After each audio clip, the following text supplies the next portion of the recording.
नमस्कार, मी सायली वजे मानसे आणि आजचा आपला मॅथ्सचा टॉपिक आहे square root by long division method. तर स्क्वेअर रूट फाइंड करताना लॉन्ग डिव्हिजन मेथडनेच करायचं का, ते कंपल्सरी आहे का? तर असं नाही. तुम्ही प्राईम फॅक्टरायझेशनने सुद्धा स्क्वेअर रूट फाइंड करू शकता.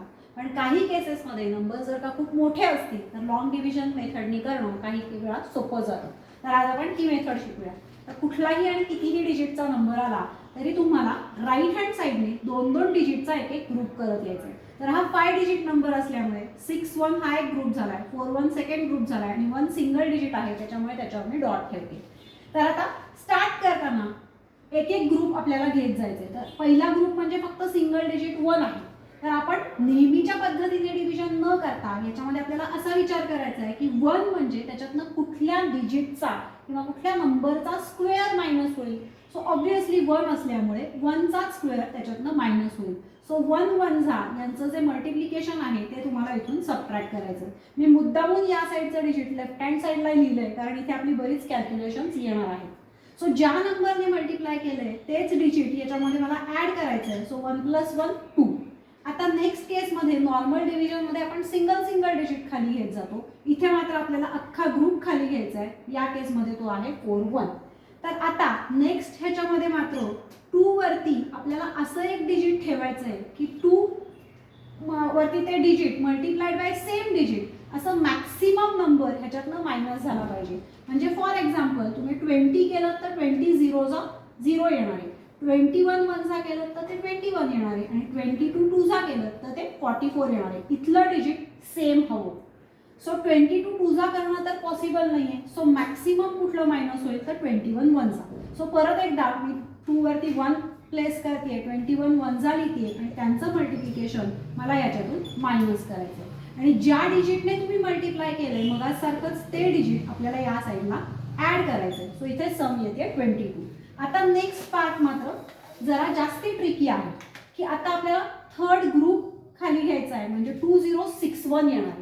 तर आता 2 मगाशी एकच डिजिट प्लेस करायचा होता म्हणून आपल्याला टेबल मिळून ते डिजिट लगेच मिळालं. पण आता 22 वरती असं कुठलं तरी डिजिट ठेवायचं आहे की त्या सेम डिजिटने मल्टिप्लाय केल्यानंतर ह्याच्यातनं मायनस तर झालं पाहिजे पण ते मॅक्सिमम नंबर ह्याच्यातनं मायनस करायचं आहे आपल्याला.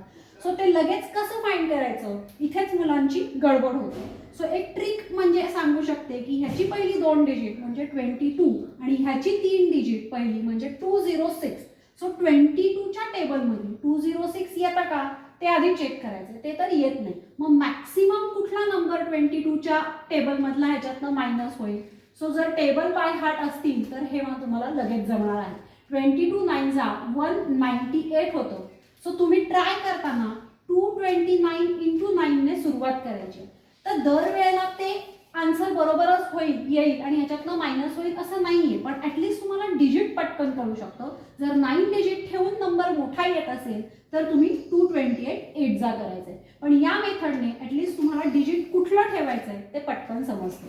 सो आता आपण 229 9 ने ट्राय करूया. 9 9 81, 9 2 18 आणि 8 26, 9 2 18 आणि 2 20. सो एक्झॅक्टली हाच नंबर मिळतोय. सो मी इथे 229 लिहिणार आहे, वरती 9 लिहिणार आहे, 2061 सबट्रॅक्ट केल्यानंतर रिमाइंडर 0 येतोय. याचा अर्थ आपला आन्सर किंवा स्क्वेअर रूट आहे 119.